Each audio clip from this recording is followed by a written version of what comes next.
जय हिंद साथियों, आज हम बात कर रहे हैं मध्य प्रदेश जनजातियों के बहुत महत्वपूर्ण श्रृंखला के बारे में, जिसमें हम बहुत इंपॉर्टेंट जो भी प्रश्न रहेंगे उनके बारे में चर्चा करेंगे। ट्राइब्स आपको पता है मध्य प्रदेश लोक सेवा आयोग द्वारा पूछे जाने वाला बहुत महत्वपूर्ण विषय है, तो उसी में कुछ महत्वपूर्ण प्रश्नों को लेकर आज मैं आपके सामने उपस्थित हूँ। चलिए शुरू करते हैं अपने प्रश्नों की श्रृंखला को। सबसे पहला प्रश्न पूछा है, मध्य प्रदेश में आधिकारिक रूप से वर्तमान में कितनी जनजातियां निवास करती हैं? पूछा गया है ऑफिशियली कितनी ट्राइब्स हैं जो मध्य प्रदेश में निवास करती हैं। ऑप्शन है 40, 43, 46 और 48। आपको पता होगा कि वर्तमान में मध्य प्रदेश में 43 ट्राइब्स निवास करती हैं। कितनी करती हैं?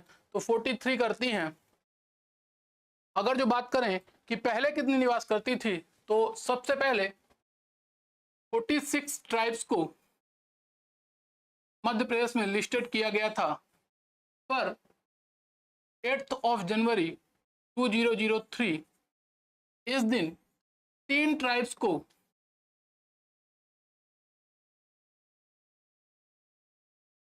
कीर, पारधी और मीणा, इन 3 ट्राइब्स को डी नोटिफाई कर दिया गया प्रेसिडेंट के द्वारा। इन्हें अनुसूचित जनजाति के दर्जा को इनका समाप्त करके इन्हें सामान्य रूप से रख दिया गया। तो ये कौन सी थी? कीर, पारधी और मीणा।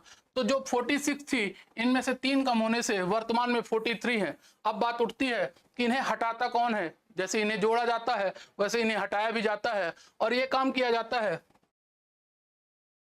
प्रेसिडेंट के द्वारा, राष्ट्रपति के द्वारा। तो प्रेसिडेंट 8 जनवरी 2003 को जब हटाए थे, तब हमारे देश के राष्ट्रपति महामहिम एपीजे अब्दुल कलाम आजाद जी थे। तो आपको पता चल गया कि वर्तमान में मध्य प्रदेश में कुल कितनी ट्राइब्स हैं जो लिस्टेड हैं, तो वो है 43। कितनी है? 43। आगे बढ़ते हैं।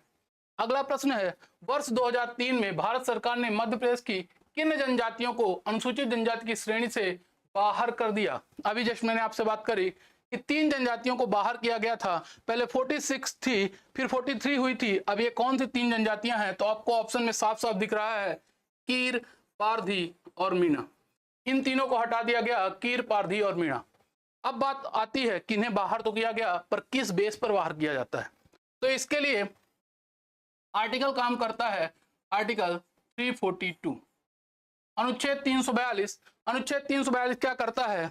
यह प्रेसिडेंट और पार्लियामेंट को 2 पावर देता है कि किसी भी ट्राइब को नोटिफाई, मतलब अधिसूचित, या सिंपल सी बात करें तो जोड़ सकते हैं।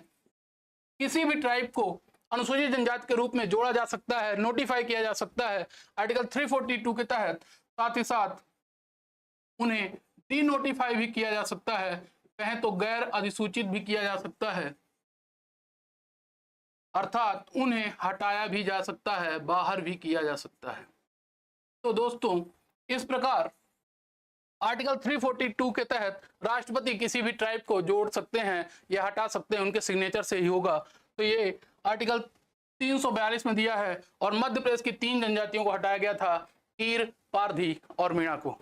अगले प्रश्न की बात करें तो प्रश्न है, जनजाति परिवारों का एक ऐसा समूह है जिसका एक समान नाम है, जिसके एक समस्त सदस्य एक निश्चित भूभाग पर निवास करते हैं। यह परिभाषा किसने दी है?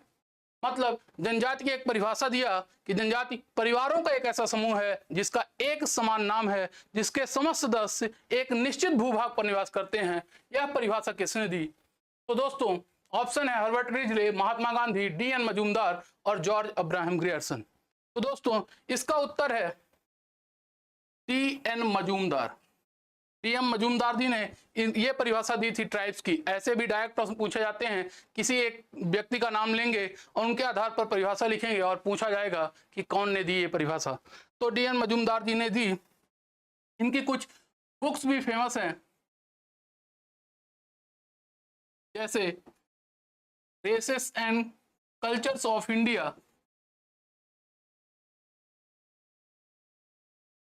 ये एक महत्वपूर्ण बुक है मजूमदार जी की। इसके अलावा एक और फेमस है, फॉर्च्यून्स ऑफ प्रिमिटिव ट्राइब्स। एक और है संस्कृति के उपादान, पर ये दो बहुत महत्वपूर्ण बुक हैं मजूमदार जी की, याद रखिएगा। किनकी? डीएन मजूमदार की। आगे बात करें तो अगला प्रश्न है, शाहवाद का जंगल, शाहवाद का जंगल किस जनजाति का मूल स्थान माना जाता है? इंपॉर्टेंट है, शाहवाद का जंगल किस जनजाति का मूल स्थान माना जाता है? और यह है सहरिया जनजाति का। सहरिया जनजाति आप जानते होंगे मध्य प्रदेश की एक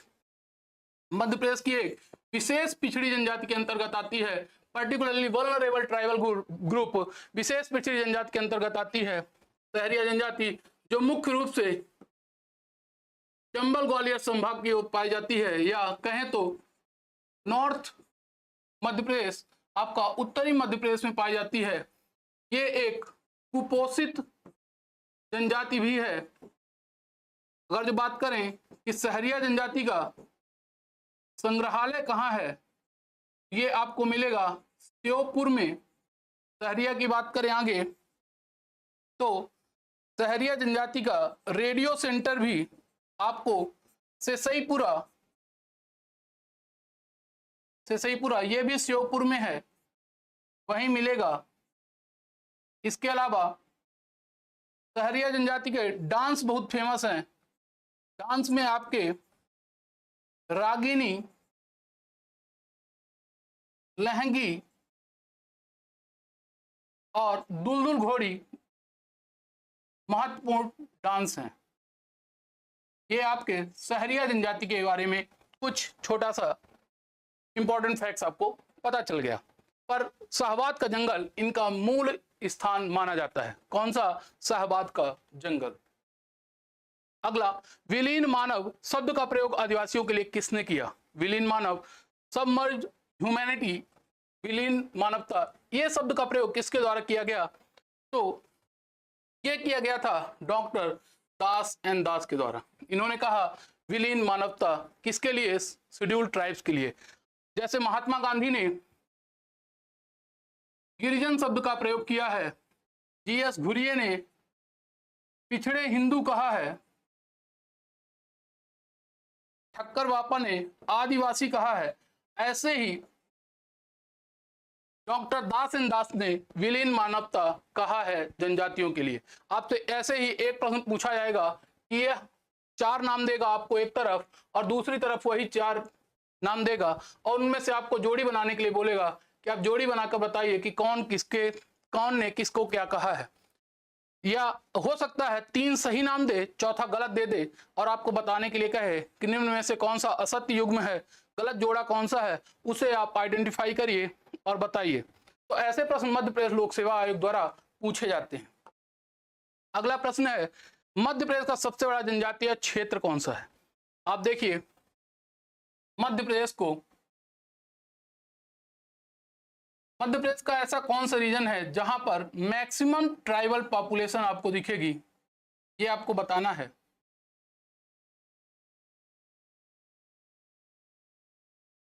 तो पहला उत्तर पूर्वी क्षेत्र, दक्षिण पूर्वी क्षेत्र, पश्चिमी क्षेत्र, उपरोक्त में से कोई नहीं। तो इसका उत्तर है पश्चिमी क्षेत्र। ये आपका जो पश्चिमी बेल्ट है, यहां पर मैक्सिमम ट्राइबल पॉपुलेशन पाई जाती है। मैक्सिमम ट्राइबल पॉपुलेशन आपको मिलेगी। बात करें ये बेल्ट किस ट्राइब के लिए है, ये भील प्लस उसकी सब ट्राइब्स, भील और उसकी उपजातियों के लिए है, जैसे भिलाला, रथियास, बेगास, बरेला, तड़बी, उमड़ी, ऐसे उसके सब ट्राइब्स हैं, वो वाला बेल्ट है। तो maximum tribal population Madhya Pradesh के पश्चिमी भाग में पाई जाती है। आगे बात करें 2011 की जनगणना के अनुसार मध्य प्रदेश के कितने जिले 50% से अधिक अनुसूचित जनजाति निवास करती है? ऐसे कितने जिले हैं जहां की पॉपुलेशन में से 50% से अधिक तो सिर्फ और सिर्फ ट्राइबल पॉपुलेशन है? ऐसा प्रश्न पूछा गया है बेस्ड ऑन 2001 सेंसस, 2011 के जनगणना के आधार पर। तो ऑप्शन है 2, 4, 5 और 6। आपको बताना है कि कुल कितने जिले हैं। तो दोस्तों ऐसे 6 डिस्ट्रिक्ट्स हैं जिनमें एसटी पॉपुलेशन मोर देन 50% है। तो वो कौन कौन से जिले हैं, बात कर लेते हैं। आपको पता होगा अलीराजपुर मैक्सिमम परसेंटेज रखता है ट्राइबल पॉपुलेशन की, तो इसका परसेंटेज भी पूछा जा सकता है। ये है लगभग 89%, मतलब 89% पॉपुलेशन सिर्फ और सिर्फ शेड्यूल्ड ट्राइब से बिलोंग करती है। अगला है झाबुआ। झाबुआ के लगभग 87% ट्राइबल पॉपुलेशन है। फिर है आपका बड़वानी, लगभग 69.4%। ये 3 जिले हैं जो आपके टॉप 3 में आते हैं। इसके अलावा आपको मिलेगा डिंडोरी, मंडला और धार। ये 6 ऐसे जिले हैं जहां पर ट्राइबल पॉपुलेशन मोर देन 50% है, 50% से अधिक ट्राइबल पॉपुलेशन है ये आपके जिलों में। अगला प्रश्न है गिरिजन शब्द का प्रयोग सर्वप्रथम किसने किया। हमने अभी देखा गिरिजन शब्द का प्रयोग महात्मा गांधी जी के द्वारा शेड्यूल्ड ट्राइब्स के लिए किया गया। डॉक्टर दास एंड दास के द्वारा क्या कहा गया, इनके द्वारा कहा गया विलीन मानवता, सबमर्ज ह्यूमैनिटी। क्या कहा गया, विलीन मानवता।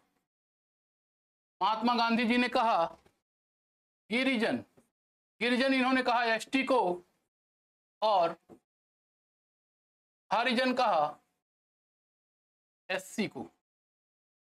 आगे बात करें जीएस घुरिये ने क्या कहा, तो इन्होंने कहा पिछड़े हिंदू।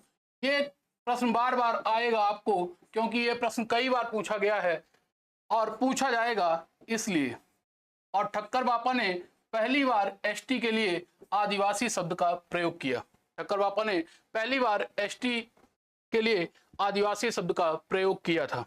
इसके अलावा काका कालेकर ने भी आदिवासी शब्द का प्रयोग किया है, पर पहली बार पूछा जाएगा तो रहेंगे ठक्कर बापा। एक व्यक्ति और याद रखिएगा, जॉर्ज ग्रियर्सन।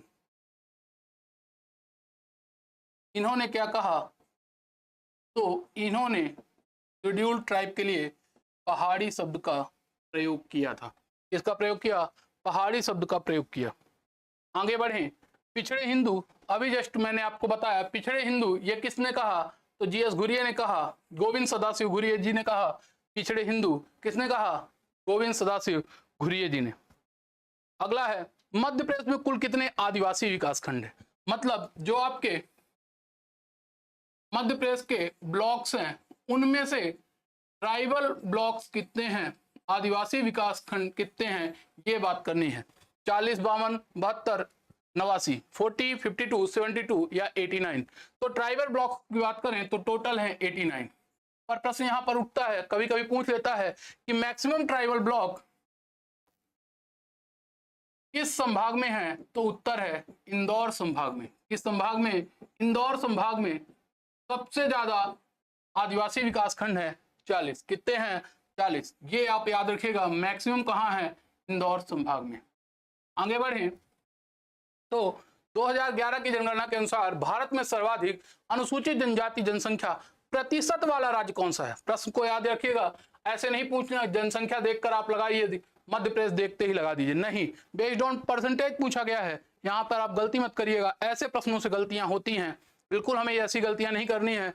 हमें अपना फोकस रखना है पेपर में और ध्यान से पढ़ना है प्रश्न को, फिर उसको अटेम्प्ट करना है। तो based on percentage maximum population of tribes in which state पूछा गया है किस राज्य में सर्वाधिक जनसंख्या है, बेस्ड ऑन परसेंटेज प्रतिशत के आधार पर। और ऑप्शन है मध्य प्रदेश, छत्तीसगढ़, मिजोरम और हरियाणा। तो दोस्तों इसका उत्तर है मिजोरम। क्या उत्तर है, मिजोरम।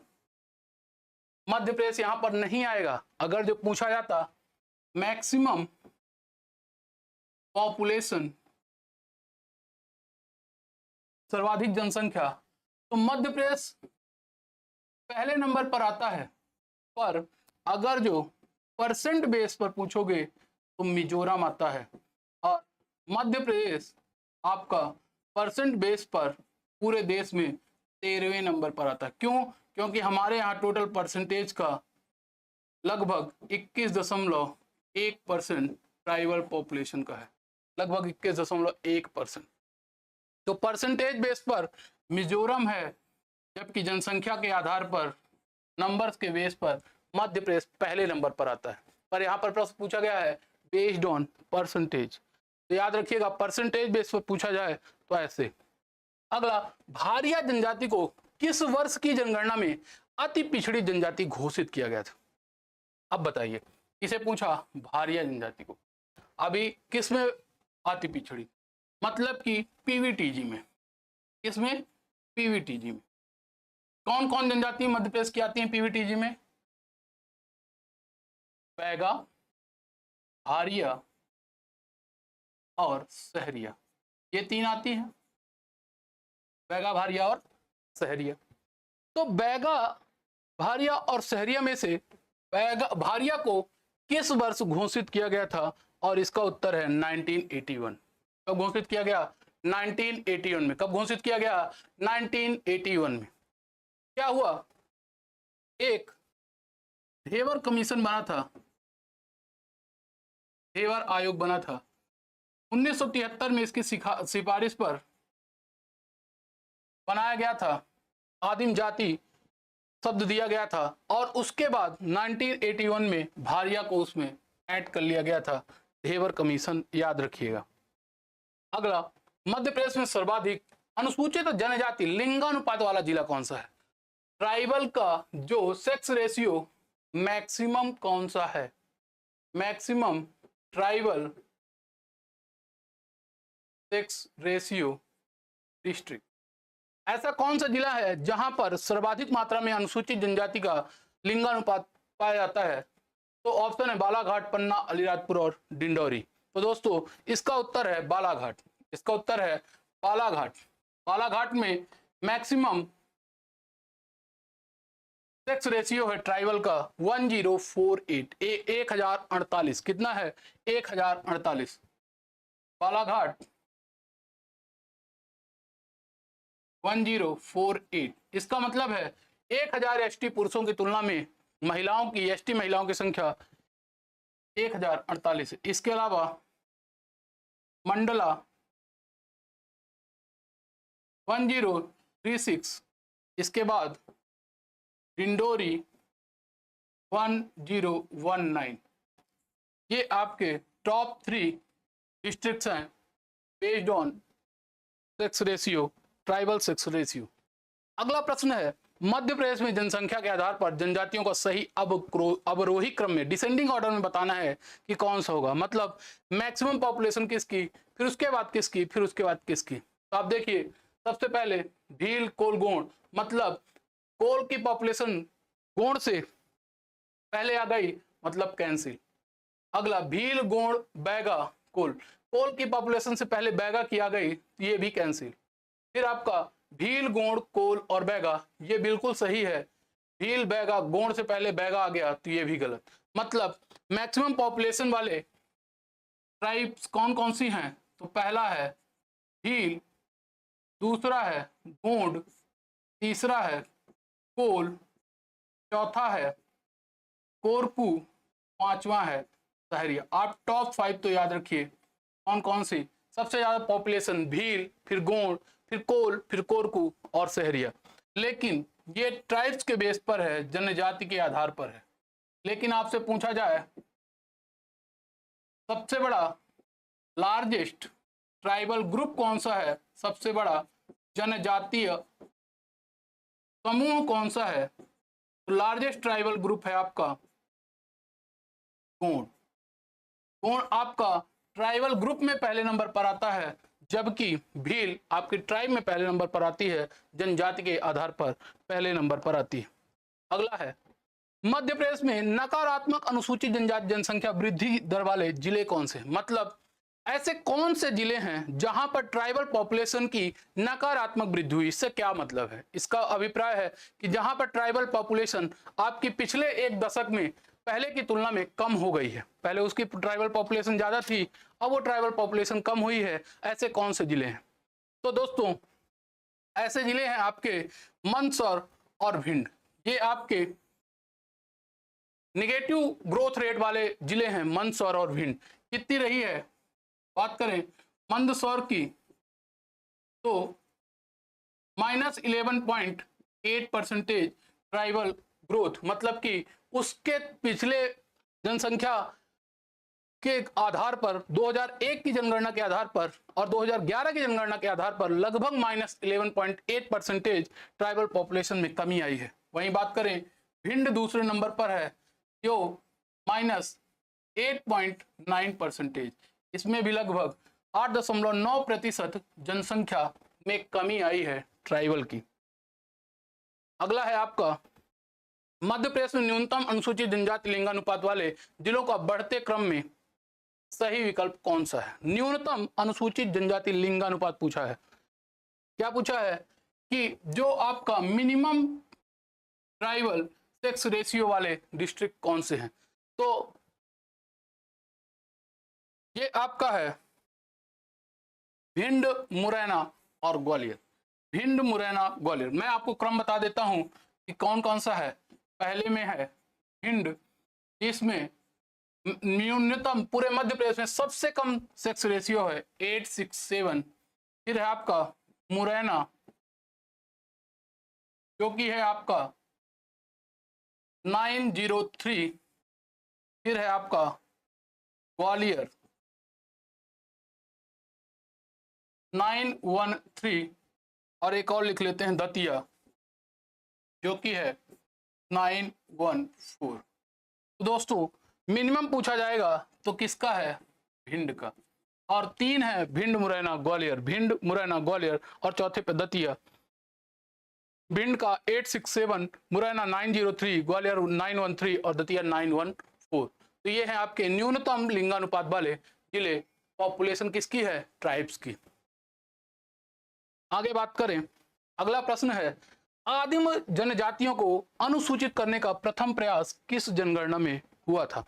जो आपकी ट्राइब्स हैं इन्हें कब से शेड्यूल किया गया, लिस्टेड कब से किया गया, तो पहली बार प्रयास किया गया 1931 के सेंसस में। कब किया गया, 1931 के सेंसस पे कब किया गया। और इसकी अध्यक्षता किए थे सर होगार्ट। सर होगार्ट की अध्यक्षता में यह किया गया था अनुसूचित करने का पहला प्रयास। अगला है ढेबर आयोग का संबंध संविधान की किस अनुसूची से है। मैंने आपको बताया था भी ढेबर आयोग का संबंध संविधान की 5वीं अनुसूची से है। 5वीं अनुसूची जनजातियों के प्रशासन से संबंधित है। एडमिनिस्ट्रेशन ऑफ ट्राइब्स, जनजातियों का प्रशासन किससे संबंधित है, जनजातियों का प्रशासन। और ये व्यवस्था की गई है आर्टिकल 244 में। कब, कहां की गई है, अनुच्छेद 240 में। इसके अंतर्गत किया जाता है आपका ट्राइबल एडमिनिस्ट्रेशन। तो जनजातियों का जो प्रशासन हुआ तो 5th शेड्यूल इसके अंतर्गत आई। और 5th शेड्यूल में 5वीं अनुसूची में कुल 10 राज्यों की बात की गई। कितने राज्यों की बात की गई है, 10 राज्यों की बात की गई। 10 स्टेट्स, 10 राज्य। और ये 10 राज्य कौन कौन से हैं, चलिए यहीं पे जानने का प्रयास करते हैं। एक तो आपका मध्य प्रदेश हो गया, छोटा सा मध्य प्रदेश बनाने का प्रयास करते हैं। एक तो आपका मध्य प्रदेश हो गया, इसके अलावा यहां से राजस्थान आएगा, यहां से गुजरात आएगा, यहां से महाराष्ट्र आएगा, यहां से छत्तीसगढ़ आएगा। तो पहला ये, दूसरा राजस्थान, तीसरा गुजरात, चौथा महाराष्ट्र, 5वां छत्तीसगढ़, 6वां यहां से तेलंगाना, 7वां आंध्र प्रदेश, 8वां उड़ीसा, 9वां झारखंड और 10वां यहां ऊपर से आएगा हिमाचल प्रदेश। तो ये कुल 10 राज्य हैं जो कि शामिल किए गए हैं आपके 5वीं अनुसूची के अंतर्गत। मैं आप अभी प्रॉपर कलर नहीं दिख रहा है, आगे एक बार फिर से बता दूंगा। अगला है राष्ट्रीय अनुसूचित जनजाति आयोग का गठन किस संविधान संशोधन के द्वारा किया गया।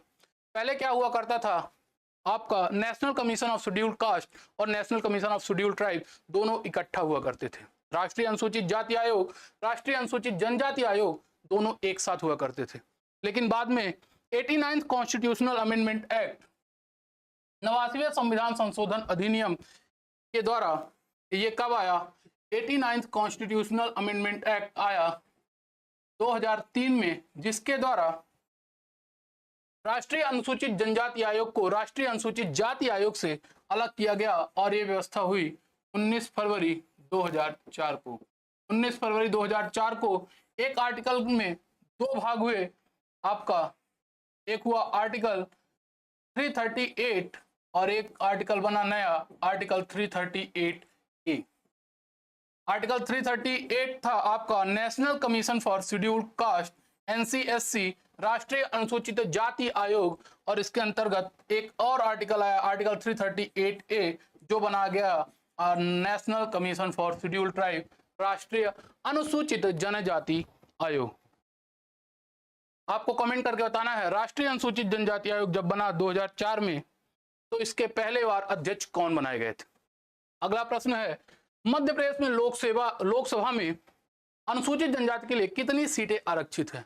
How many seats are reserve in Lok Sabha for Madhya Pradesh for the scheduled tribes? अनुसूचित जनजाति के लिए कितनी हैं? तो दोस्तों ऑप्शन है 4, 6, 10 और 12। किसके लिए पूछा गया? अनुसूचित जनजाति के लिए लोकसभा में। तो दोस्तों लोकसभा में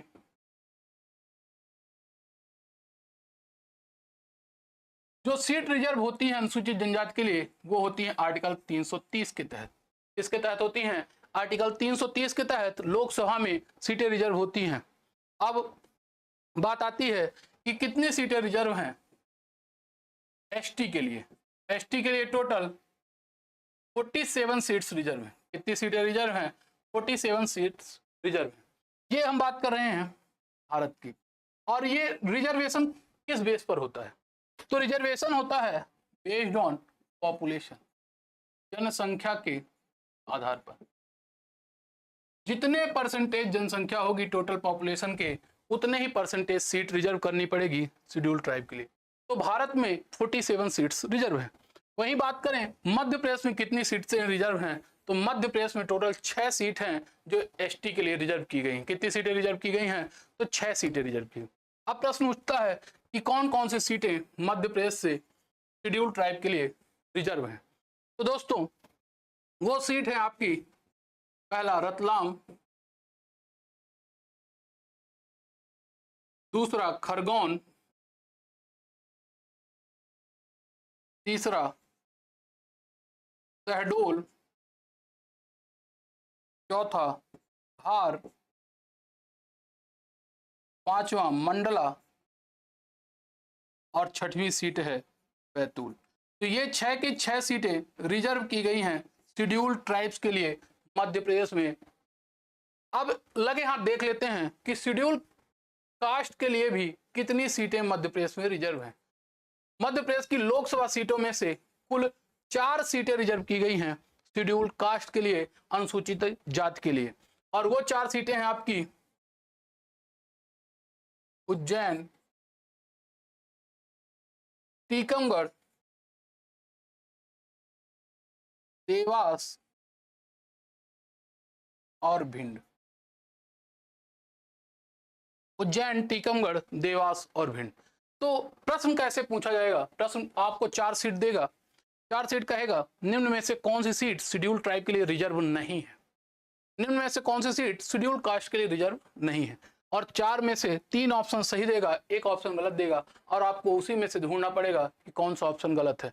तो ऐसे प्रश्न भी मध्य प्रदेश लोक सेवा आयोग पूछता है। अगला है, मध्य प्रदेश में पेशा एक्ट कब लागू किया गया? मध्य प्रदेश में पेशा एक्ट कब लागू किया गया? पहली बात, ये पेशा एक्ट है क्या? पेशा एक्ट जनजातियों के लिए, पहला बात करें सबसे पहले इसका पूरा नाम क्या? तो पंचायतन एक्सटेंशन टू शेड्यूल्ड एरियाज। जो आपके पंचायत का विस्तार है वो जनजातीय क्षेत्र में कहां तक होगा उसके बारे में। दूसरा आपका कब लागू किया गया? भारत की बात करें तो ये भारत में लागू किया गया 24 दिसंबर 1996। अब ये पेशा एक्ट के लिए किसी न किसी समिति की सिफारिश तो लगी होगी। वो समिति थी हुरिया समिति, हुरिया कमेटी। अब इसके बाद मध्य प्रदेश ने इसे कब अपनाया? तो मध्य प्रदेश में ये अपनाया गया 15 नवंबर 2022 को। कब अपनाया गया? 2022 को, 15 नवंबर 2022 को। हमारे उस समय मुख्यमंत्री थे श्री शिवराज सिंह चौहान, उनके कार्यकाल में इसे अपनाया गया। 15 नवंबर के दिन जनजातीय गौरव दिवस मनाया जाता है, बहुत इंपॉर्टेंट है।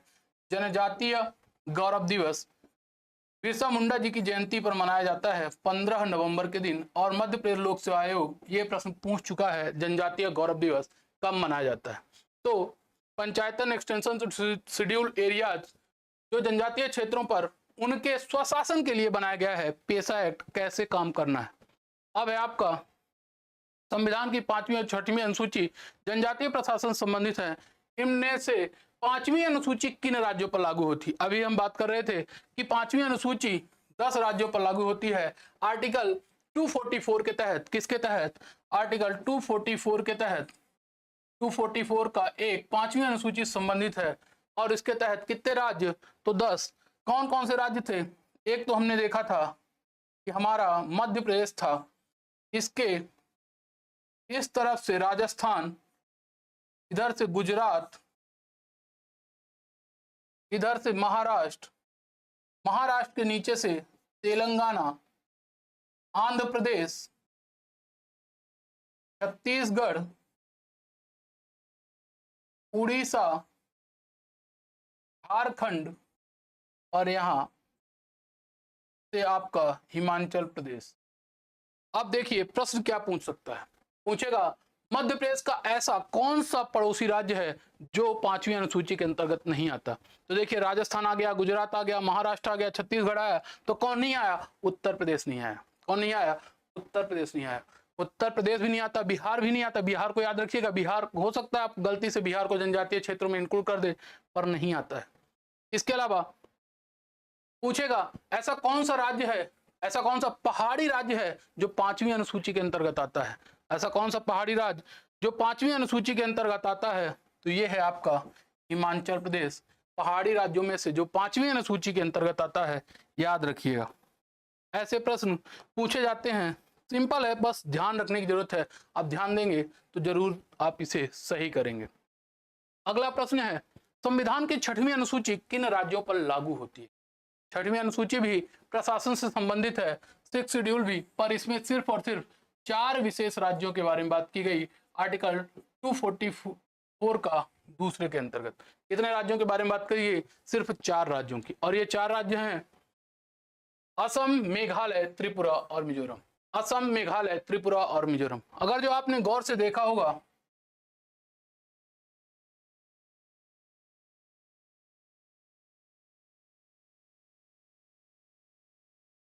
ये आपका नॉर्थ ईस्ट, पूर्वोत्तर राज्यों का, तो कैसे याद रखेंगे हम कि कौन कौन से राज्य हैं? तो आप देखेंगे क्रम से, यहाँ पर आपको मिलेगा अरुणाचल प्रदेश, फिर आपको मिलेगा नागालैंड, फिर आपको मिलेगा मणिपुर। इन 3 राज्यों को आप क्रम से छोड़ दीजिए, बाकी जो पूर्वोत्तर राज्य हैं, बाकी जो 7 सिस्टर्स के अंतर्गत आते हैं, सभी शामिल होंगे, चाहे वो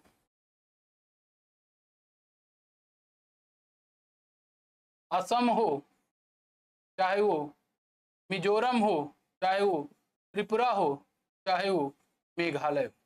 ये 4 राज्य शामिल होते हैं। असम, मेघालय, त्रिपुरा और मिजोरम। 3 हटे हैं, अरुणाचल प्रदेश, नागालैंड और मणिपुर। क्रम से ये तीनों हटा दीजिए, 4 राज्य आपको मिल जाएंगे। ये थे आपके 6वीं अनुसूची के अंतर्गत आने वाले राज्य। अगला प्रश्न है, आदिवासियों के भूमि, स्वास्थ्य, शिक्षा और पंचायतों से संबंधित मुद्दों पर ध्यान केंद्रित करने वाला आयोग कौन सा था? जो आयोग काम करेगा किस पर? आदिवासियों से रिलेटेड लैंड, हेल्थ, एजुकेशन और उनके पंचायत, मतलब कि स्वशासन से संबंधित। ऐसा आयोग कौन सा था? तो ऐसा आयोग है आपका भूरिया आयोग। कौन सा आयोग? भूरिया आयोग। अब बात करें भूरिया आयोग की, तो ये आयोग का गठन हुआ था 2002 से 2004 के बीच। कब से कब तक? 2002 से 2004 के बीच। बात करें कि इसके अध्यक्ष कौन थे, तो इसके अध्यक्ष थे दिलीप सिंह भूरिया। दिलीप सिंह। अब इनका संबंध कहां से था? दिलीप सिंह भूरिया संबंधित है मध्य प्रदेश से। कहां संबंधित है? मध्य प्रदेश से। वही रतलाम झाबुआ वाली सीट से ये चुनाव लड़ते थे दिलीप सिंह भूरिया। और इन्हीं की अध्यक्षता में भूरिया समिति बनी थी, जिसके आधार पर 1996 में पेशा एक्ट आया था। ये यही है दिलीप सिंह भूरिया, याद रखिएगा। और मध्य प्रदेश में कब लागू किया गया? तो मध्य प्रदेश में पेशा एक्ट लागू किया गया 15 नवंबर 2022।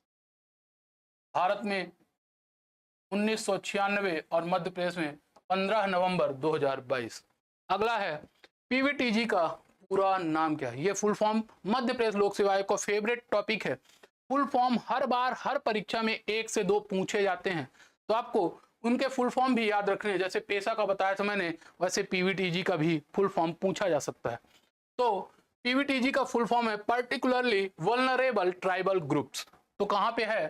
पर्टिकुलरली विलेज, मतलब कि ये हो गया आपका कैंसिल। फिर आपका पर्टिकुलर है तो कैंसिल, पर्टिकुलरली विलेज गलत, पर्टिकुलरली वल्नरेबल ट्राइबल ग्रुप्स, तो आपका डी ऑप्शन सही है, पर्टिकुलरली वल्नरेबल ट्राइबल ग्रुप्स। विशेष रूप से पिछड़ी जनजातियां, विशेष रूप से पिछड़ी जनजातियां भारत में कुल 75 और मध्य प्रदेश में 3। भारत में कुल 75 और मध्य प्रदेश में 3। अगला, भारत सरकार ने पहली बार कमजोर आदिवासी समूहों की पहचान किस वर्ष की? यही है आपके कमजोर आदिवासी समूह, जिनकी पहचान घेवर कमीशन के आधार पर पहली बार 1975 में की गई। कब की गई? 1975 में इन्हें पहली बार चिन्हित किया गया और इनकी संख्या थी 52। कितनी थी? 52। अगला, वर्तमान में कुल कितने पीवीटीजी हैं? तो वर्तमान में हैं 75 इंडिया में। शुरुआत में थे 52, वर्तमान में हैं 75। भारत की बात कर रहे हैं। वहीं पीवीटीजी बात किया जाए मध्य प्रदेश में कुल कितने हैं, तो मध्य प्रदेश में है 3। कौन कौन से? तो हैं आपके बैगा,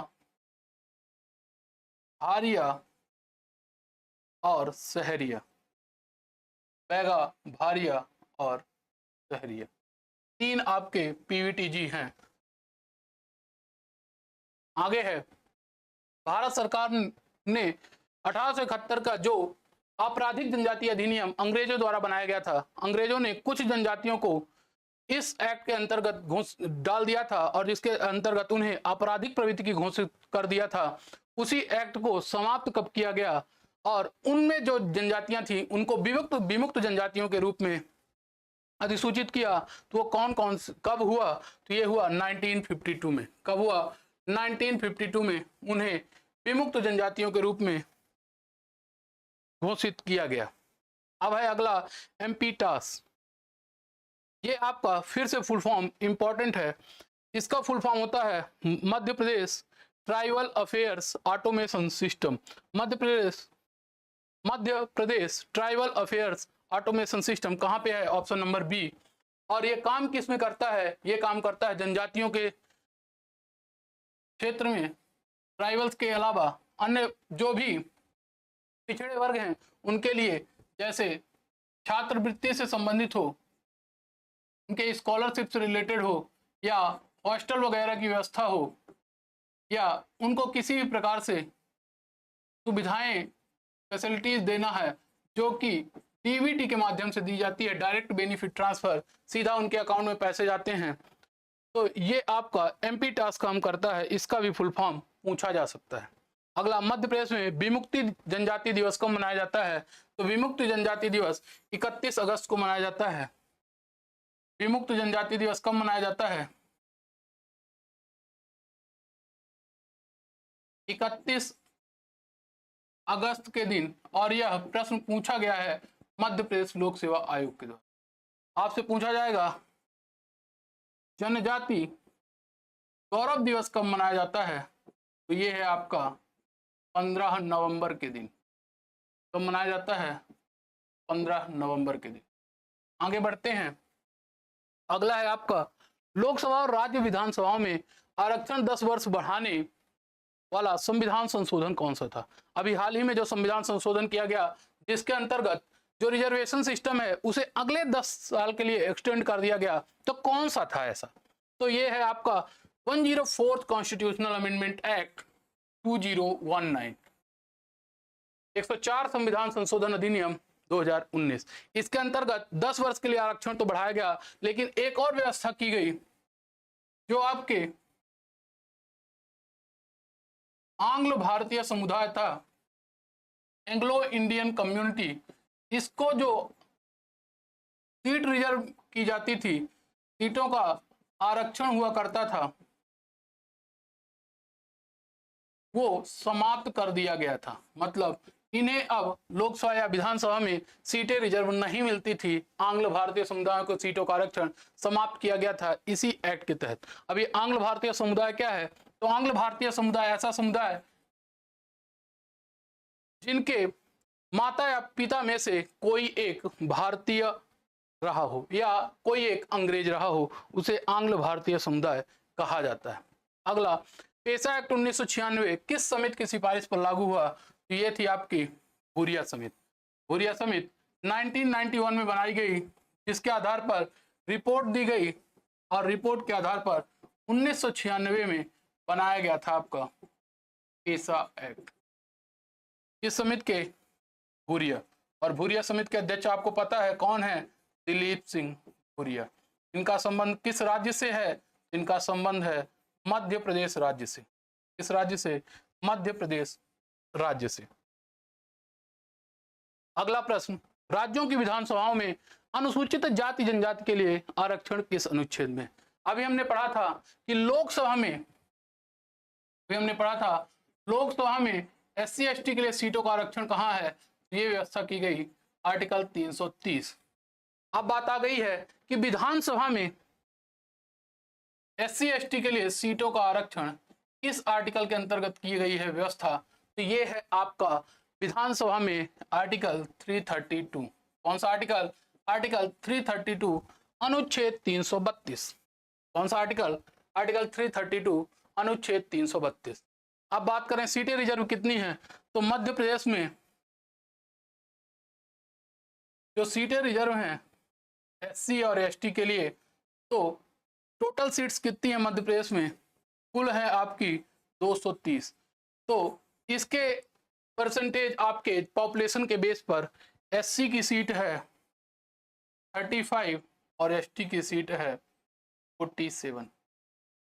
47 सीट विधानसभा में भी मध्य प्रदेश की रिजर्व है, वहीं लोकसभा में भी ST के लिए 47 ही है। ये कोइंसिडेंस है, ऐसा नहीं कि 47 सीट्स ही रिजर्व की जाती है।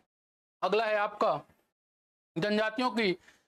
जनजातीय समुदायों की स्थिति और जांच व सुधार के लिए गठित समिति कौन सी थी? जो जनजातीय समुदाय है उनकी स्थिति की जांच व सुधार के लिए कौन सी समिति? तो वो बनाई गई थी आपकी सासा समिति या जाक्सा समिति भी इसे कहते हैं, स्पेलिंग ऐसी रहती है। तो ये जाक्सा समिति भी या सासा समिति वर्जीनियस सासा की अध्यक्षता में बनाई गई थी। इसकी अध्यक्षता में बनाई गई? वर्जीनियस सासा की अध्यक्षता में बनाई गई। कब बनाई गई ये समिति? 2013 में, और इसने रिपोर्ट दी 2014 में। रिपोर्ट आई कब दी? 2014 में। तो ये किसके लिए थी? ये आपकी जो जनजातीय समुदाय हैं उनकी स्थिति अभी वर्तमान में जांच करने के लिए और उस पर सुधार करने के लिए बनाई गई।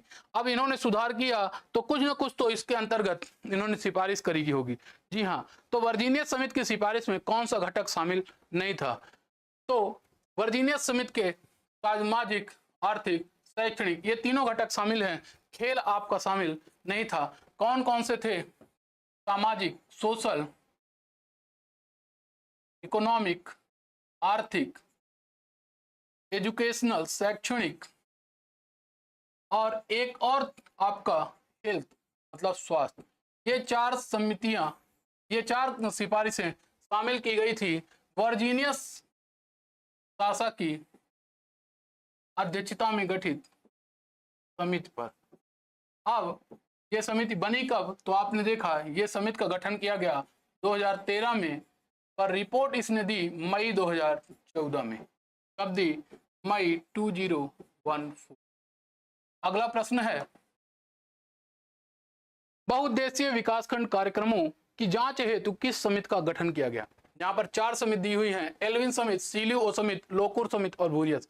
ये चारों की चारों समितियां याद रखिएगा, इंक्लूडिंग देयर ईयर्स, उनके वर्षों के आधार पर भी याद रखिएगा। क्यों? क्योंकि वो पूछ सकता है डायरेक्ट ये समिति का गठन कब किया गया, और ये हो सकता है कि निम्न में से कौन सी समिति ट्राइब से संबंधित है या नहीं है, ऐसा भी प्रश्न पूछा जा सकता है। पर प्रश्न अभी पूछा गया है मल्टीपर्पज ब्लॉक डेवलपमेंट प्रोग्राम के लिए किस समिति का गठन किया गया था, बहुउद्देशीय विकासखंड कार्यक्रम के लिए किस समिति का गठन किया गया, तो ये है आपका 11 कमेटी 1959। इसके अलावा सीलियो कमेटी 1966 की, लोकुर कमेटी 1965 की और वूरिया कमेटी 1991 की, याद रखिएगा। पर इसका उत्तर है 11 कमेटी 1959। अगला है, लोकुर समिति के अनुसार अनुसूचित जनजाति हेतु कौन से मानक हैं? कौन कौन से मानक हैं जो अनुसूचित जनजाति के लिए माने जाएंगे कि ये आपके अनुसूचित जनजाति मानी जाएगी?